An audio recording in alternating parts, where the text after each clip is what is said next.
Hey guys, this is Dr. Marwa and today I'll be speaking regarding a management update for MIS-C, that is multiple inflammatory syndrome in children. Well, this is a June 2021 update based on the recent MOHFW and the Indian Academy of Pediatric guidelines. Now, as far as the clinical manifestations are concerned, I have already spoken about that in my previous lecture, but I want to remind you that this happens to be a post-infectious complication of COVID-19. It usually occurs 4 weeks or later. The usual range is 2 to 6 weeks. So the person is PCR negative for COVID-19, but at the same time, there are presence of antibodies in the body of this patient. Remember the fact that these antibodies are non-neutralizing antibodies. So these antibodies are not going to protect the patient, but are rather causing attack to self. So there could be cardiac damage, there could be a coagulopathy manifestations, there could be GI manifestations of this patient. And our previous discussion was mainly with respect to the subtypes of MIS-C that were mild, moderate, and severe. But at the moment you can see, and this could be a potential question for your forthcoming exams, you can notice that at the moment the description is with respect to the mild form definitely staying put, but instead of saying moderate and severe, he's mentioning the word Kd phenotype and the word MIS-C with shock. If it's going to be patient in shock, a kid with shock, then obviously you would initially try to give a fluid resuscitation or fluid bolus, but then subsequently most of these patients are having a cardiac malfunction, so you need to use inotropes for these patients. That would be mainly norepinephrine. So the objective of today's discussion would mainly be how would you identify these, and second, what would be the management of this. Now, I want you to listen to the previous discussion already present on this YouTube channel for MIS-C so that you can make more sense of what I say next. I want you to remember that when they use the word Kd phenotype, it basically means manifestations which are almost very close or identical to that of Kawasaki disease. The only point is in Kawasaki disease, you have coronary artery aneurysms, whereas in MIS-C, you mainly have is a coronary artery inflammation. You have bright coronary arteries on echocardiography, but the features would still remain the same. They could be fissuring around the lips of the patient. They could be periungual or perianal peeling of the skin. They could be desquamation, strawberry tongue, and even a cervical lymphadenopathy. So I want you to remember that if in the exam they give you a patient who's post-COVID and approximately 4 weeks later is having features identical to that of Kawasaki disease, your answer would not be given as Kd per se, but would be given as Kd phenotype of MIS-C. That's the main point I would like to highlight. Post-COVID, feature suggestive of Kawasaki disease. The answer is not Kd per se, the answer is Kd phenotype of MIS-C. Now we will talk about the treatment part of it, where I'll try to explain to you the differences between these conditions with respect to the drugs which are recommended best for management of this condition. And you will see the fact that steroids are going to be used in this condition universally. In fact, steroids have always been used in COVID-19, even in an acute phase, but even post-COVID, we are using steroids in some patients, and lots of time these patients have lots of queries for you. So I hope my discussion next would help you not only solve a question, but would also help you handle your patients better. Now, coming to the treatment of the Kd phenotype, which can be asked to you, the first and the foremost drug that would be used is intravenous immunoglobulins. I'll mention the dose subsequently. The second drug that you will answer would be methylprednisolone. If you have listened to the discussion of Kawasaki disease in the app, we have primarily talked about IVIG and low dose aspirin.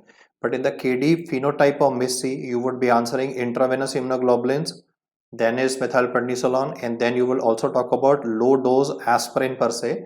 Obviously, you're not supposed to give aspirin if the platelet count of the patient is less than 80,000, but if it's anywhere more than that, then you are on safe grounds. Now, I want you to remember that the same treatment is also to be given on the right hand side, that is a patient of MIS-C with shock. The point is, obviously, fluid resuscitation would be an extra thing.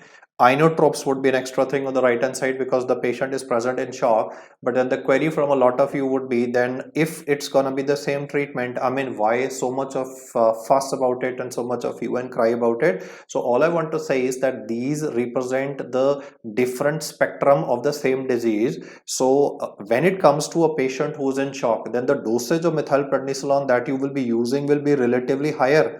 I mean, you are going to increase your firepower proportional to the severity of the disease. If the patient is in shock, then the dose of steroids would be substantially high. I mean, look at the high value that I'm writing, that is 10 to 30 milligram per kilogram.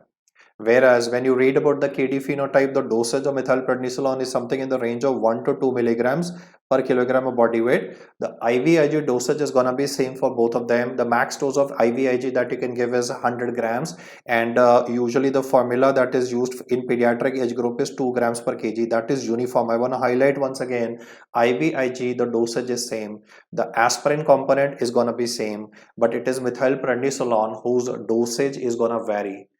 Will you be giving methylprednisolone in the mild form? Yes, I'll mention that on the subsequent slide. But at the moment, what you need to understand is steroids are given in all the three subtypes. Remember, steroids were not given in Kawasaki disease, but steroids are given in all the three forms of MIS-C, the mild format and the Kd phenotype, and then the MIS-C with shock. And obviously the dosage is substantially higher when it comes to a patient who is going into shock.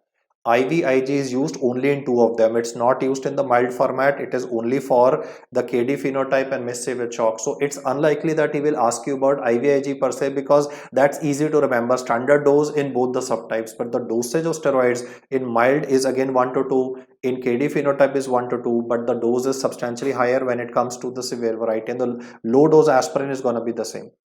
I want to highlight that if the person is in shock, the culture reports will obviously take some time to come. You see, blood culture reports usually take 48 to 72 hours. That is why empirical antibiotics is given here. He is also mentioned that if a person of MIC with shock tends to improve by the second day, then you can decrease the dosage of steroids. And if there is no improvement, then you will also be using the biologicals. So tocilizumab की picture अभी खत्म नहीं हुई है. You see, initially, I mean, in the adult version, they mentioned there is no role of tocilizumab. But if you read the latest June 2021 guidelines by IFP and MOHFW for the pediatric management, tocilizumab is very much given. In fact, they've talked about infliximab and anakinra also, which we usually read in management of rheumatoid arthritis. So one, I want you to be very clear regarding the treatment aspect of it. And yeah, I mean, we do not give aspirin. It's absolutely contraindicated if the platelet count of the patient is less than 80K. At the same time, I also want to highlight the fact that low molecular weight heparin may also be required in certain category or subset of patients. Again, I mean, heparin will be used where, so obviously not in the mild variety, but in the Kd phenotype and MIS-C with shock. Now, when it comes to low molecular weight heparin, I mean, why are you gonna give it and what's gonna be the advantage? Well, heparin is mainly gonna help because there's a coronary artery inflammation, so it will help you in reducing that, and in reducing the inflammation, the incidence of acute thrombosis will reduce. Otherwise, you could be having ST elevation in a pediatric case. I mean, that looks very surprising for me to talk about STEMI from a pediatric perspective. But yeah, I mean, what you will use in this case would be low molecular weight heparin if he mentions regarding a coronary artery thrombosis, and not talk about, you know, a PCI, which is not done in this age group, or do not talk about thrombolysis. Another indication is that because there's a cardiac malfunction in MIS-C, so if the left ventricular ejection fraction echocardiography is turning out to be less than 35, you definitely gonna use it. I mean, here there's another controversy. I mean, MOHFW is saying a cutoff lesser 30 and IAP is saying 35. So I just took the higher value primarily in this case. And once you have coronary arteries which are definitely involved, then again heparin is going to be used. So whether or not will you use heparin in both of them is dependent on these three parameters. And what's the problem in the coronary arteries of the patient? Then you will obviously do a echocardiography and calculate what is called as a Z score.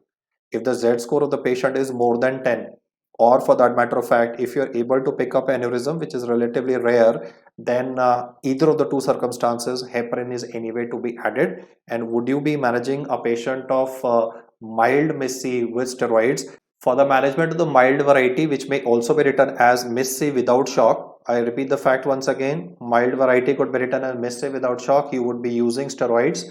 If the person deteriorates into Kawasaki phenotype, then the steroids will continue, but what extra will come in will be intravenous immunoglobulins.